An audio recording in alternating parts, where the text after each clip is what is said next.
Persepuluhan adalah sistem Tuhan dalam mengembalikan 10% dari penghasilan kita, keuntungan, upah, dan gaji, ke perbendaharaannya. Walaupun jelas diajarkan di Alkitab, persepuluhan kekal topik yang kontroversi dalam kekristianan. Ada orang mengatakan, tiada bukti mencukupi di Perjanjian Baru mengenai persepuluhan, seolah-olah Perjanjian Lama dan Baru terpisah.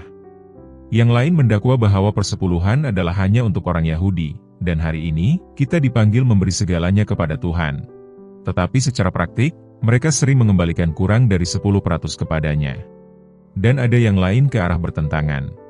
Mereka sangat teliti dalam persepuluhan, mengembalikan tepat 10%, bahkan di dalam menganggar nilai pemberian, namun, menunjukkan minat yang sedikit dalam kepedulian kepada yang miskin dan para gelandangan, atau menunjukkan belas kasihan kepada orang lain.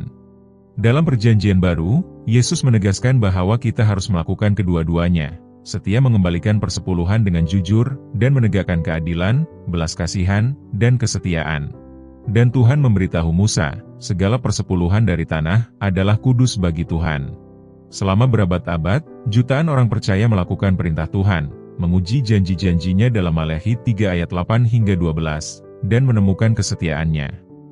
Mungkin kamu pernah mendengar beberapa keluarga, yang nama keluarganya, menjadi jenama terkenal di dunia.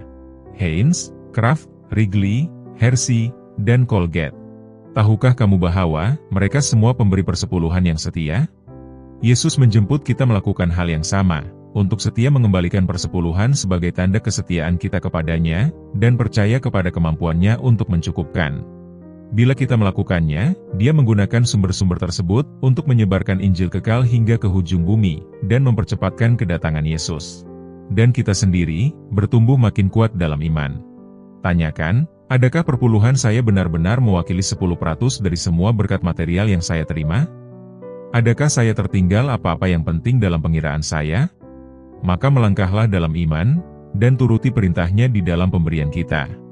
Sementara sekarang kita mengembalikan 10% dari penghasilan kita kepada Tuhan sebagai persepuluhan, dan memberikan persembahan janji yang tetap dan sistematik, mari meletakkan diri kita terakhir, dan Tuhan pertama.